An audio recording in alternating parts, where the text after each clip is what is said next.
Create pop-ups on your page, which we will refer to as on-click pop-ups, and this can be done wherever you have a clickable element.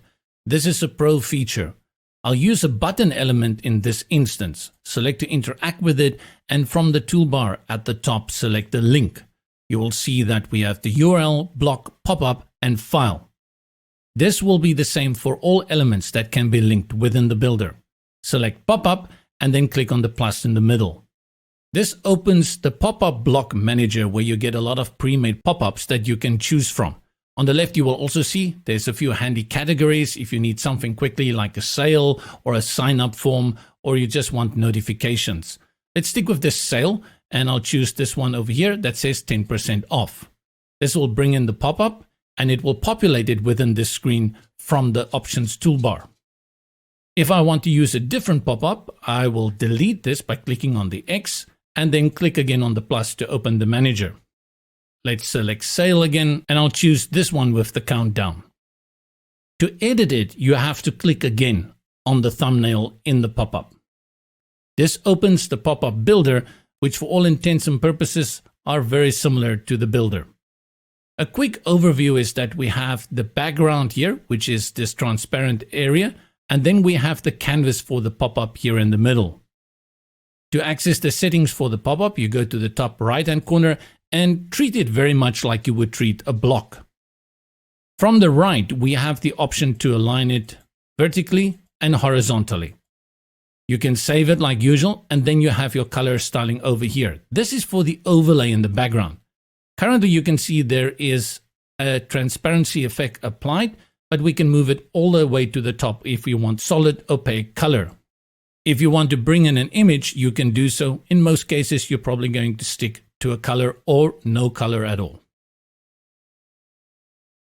The settings all the way to the left, and you have the option to scroll page behind if you want people still to be able to scroll the page, and you can make the pop-up also global. This is great if you have a discount and you want to make sure that people don't miss out on it. The close is the close button that you see here, that X. Click outside to close, and this means that if people click within the overlay, it will also close the pop-up. This is a good idea to keep this activated, especially for people on mobile and tablet devices. You can delay the display of the close button by adding a delay here. And that means that when this pop-up appears, people cannot close it immediately. They actually need to take some time to read it. If you want to disable the display, untoggle it from here.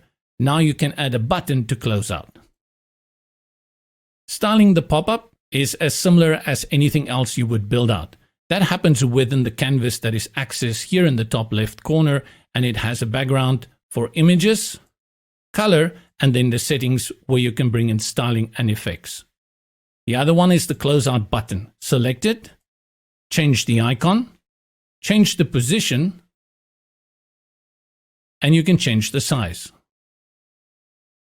Also add a background and change out the colors if you want to. The next option allows you to move the close button to the inside or to the outside of the pop-up.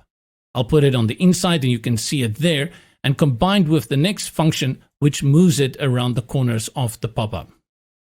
Put it in a place which is more convenient to your needs. Once you have done editing the pop-up, go to the top left-hand corner and select Go Back, and you're back in the main builder.